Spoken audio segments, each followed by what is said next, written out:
prevención, pero no prevención a la tobillera, a el botón de pánico. Eso no es prevención, eso es cuando ya... Prevención, yo digo algo que efectivamente es muy difícil y es, primero, una adecuación curricular, educativa, una adecuación completa, por ejemplo, de equipos que tengan permanente asistencia. Estoy intentando vender la idea de equipos permanentes en todo el sistema. De la misma manera que hay maestras, docentes, profesoras debería haber, eso no es difícil, cuesta, pero es una inversión. Hay que pensar en cuánto vamos a invertir, ¿no? Por supuesto, pero en cuánto vamos a resolver. Más de 11 pesos. De ahorro. Entonces lo que quiero decir es que tiene que haber equipos móviles que recorran todos los días. Hay que distribuirlos hay que mapear, hay que hacer prueba piloto, tal vez, pero hay que poner equipos integrados, a saber, puede ser un abogado, todos tienen que ser expertos en estas cuestiones, no puede haber nadie que toque de oído. Una trabajadora social y un psicólogo, expertísimos en esto, que tienen que ir todos los días. No digo que al grado se lo visita todos los días, en la escuela se visita todos los días un grado y obviamente se audita. No es mucho más que la ESI. La ESI tiene que estar aplicada, pero la ESI no basta, y la ESI no basta si la malla curricular es la misma de siempre. Si vamos a tener educación física de niñas y de niños, no pongamos ESI porque es una estupidez reverenda, ¿se entiende?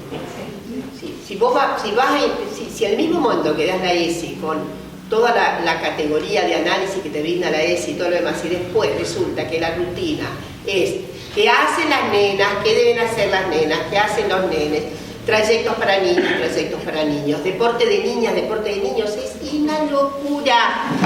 Entonces digo, todo eso, por eso digo que hay algunas gestiones dependen de los poderes ejecutivos, obviamente. La educación, la malla curricular no la dicta el poder legislativo, pero bueno, lo de los equipos hay que inventarlos. ¿Cuánta prevención haría un equipo que todos los días ¿y qué hace? Desmantela la celotipia, desmantela la idea de que si vos tenés la clave de tu teléfono es tuya, no se la podés pasar a tu novio. Y al tipo le dice, bueno, ustedes no pueden pedir las claves de las chicas. A ver, pónganselo en la cabeza. ¿Se entiende lo que estoy diciendo? Hay cuestiones que son propedéuticas de la misma manera que, bueno, esto puede ser a largo plazo, pero hay que hacerlo. La tercera cuestión es crear urgente, una especie de lo que podríamos llamar un grupo de personas que se ocupa en la comunidad de prevención, en la comunidad. La Universidad del Comahue está en condiciones de formar rápidamente las preventoras de la comunidad. Es una instrucción de 100 horas, pero la Quilmes lo está haciendo. Ahora, si hay decisión política en Plotier de tomarlas quiere decir porque hay que pagarles, ¿no? Van a estar por la abnegada sororidad, claro, la abnegada sororidad, ¿no? Y hacen el trabajo de prevención. Ahora bien, ese trabajo de prevención tiene que tener otra cosa, que para mi gusto hay que inventarla, que yo creo que, bueno, en la Ciudad de Buenos Aires, porque eso necesita, obviamente, allí necesita ley y demás, son unos institutos ad hoc, unos institutos que no son el Poder Judicial, que son institutos públicos de prevención, son institutos que tienen gran experticia y que están en la comunidad, institutos con todo, en donde hay representación de las mujeres de la comunidad y que se pueden llevar los asuntos muy temprano, exacto.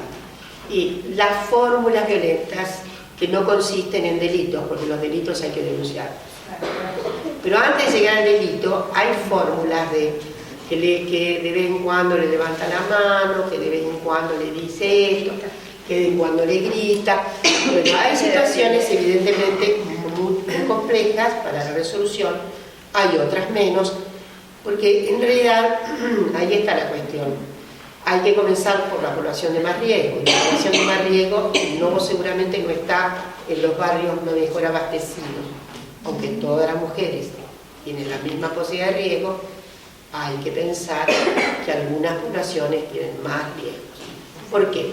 Porque no tienen padre y madre al lado que las puedan cobijar cuando se quieren salir de una relación muy violenta. Porque evidentemente una mujer de 3 y 4 hijos a dónde se va. Entonces hay que tratar de, insisto, de hacer una prevención muy efectiva. Y en algunos casos la consejería es, hay que separarse, sepárese, ¿no? Ahora, evidentemente el instituto puede hacer un paso, 2, 3, mucho más no. Tiene que haber una concatenación. Nosotros necesitamos, sí, efectivamente, casas y demás para resolver el problema de evacuaciones precoces, no cuando.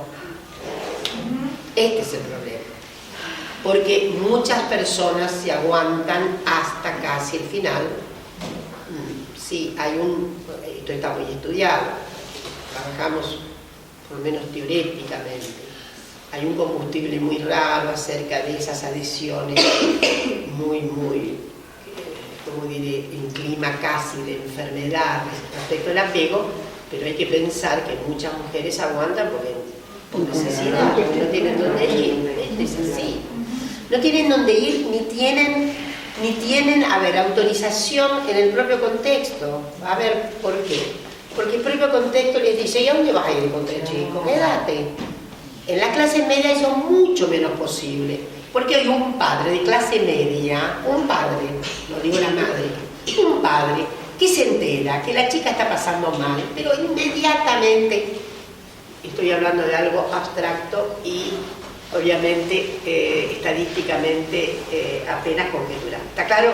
Entonces debemos pensar cuáles son las situaciones de las congéneres ahí en esta situación otra. Primero, los lazos de sociabilidad de las mujeres, aunque se ha extendido el feminismo tanto, no son los mismos. Entonces, digo, primero hay que comenzar por lo primero, por lo que es más urgente.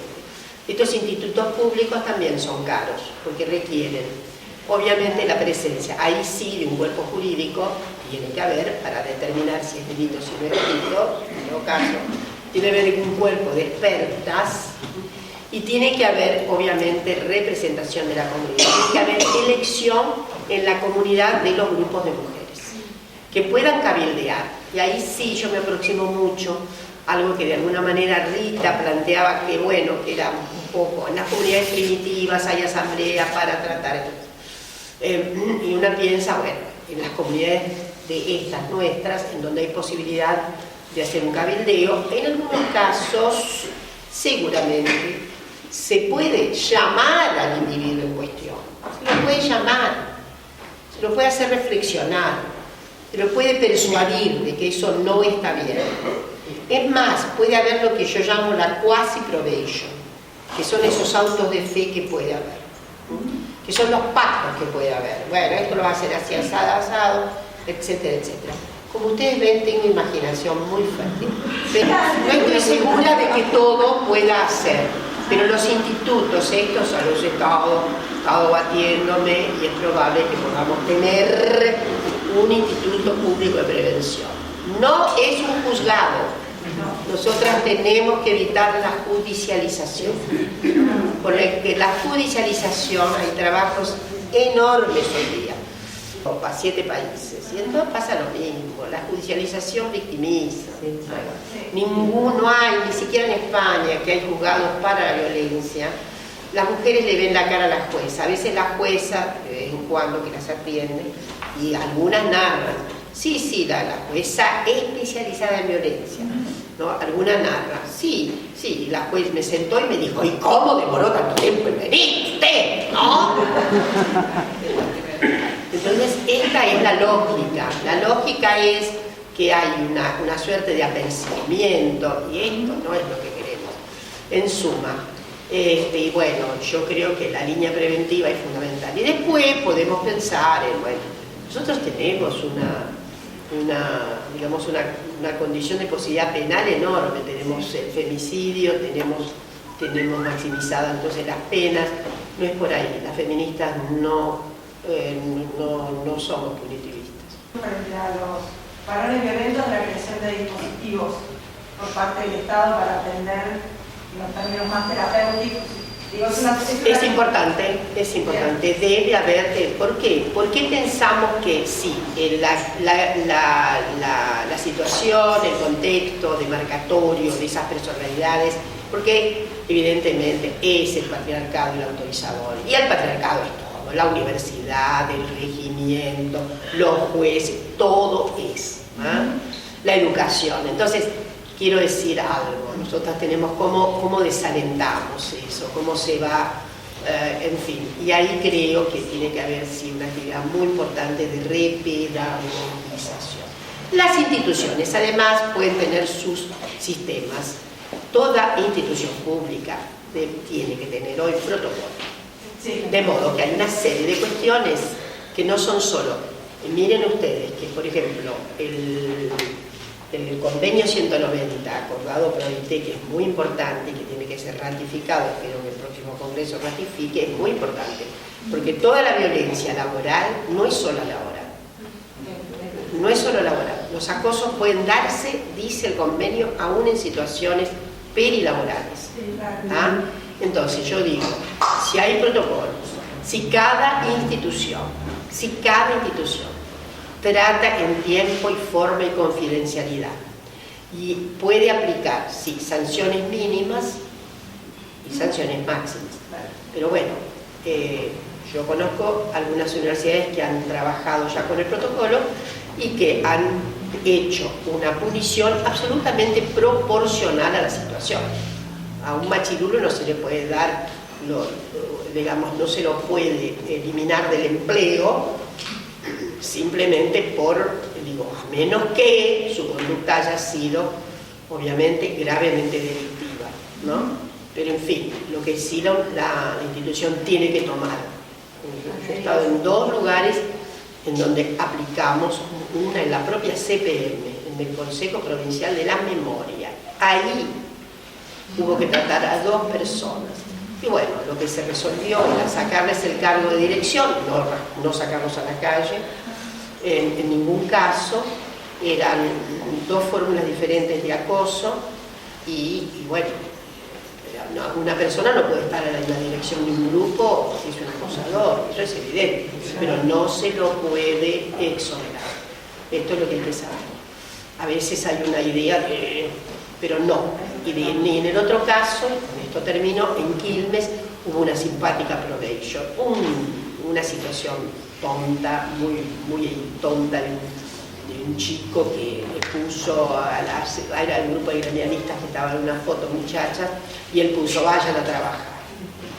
Entonces hubo un escándalo porque claro se sintieron afectadas y la probation fue muy interesante, muy educativa.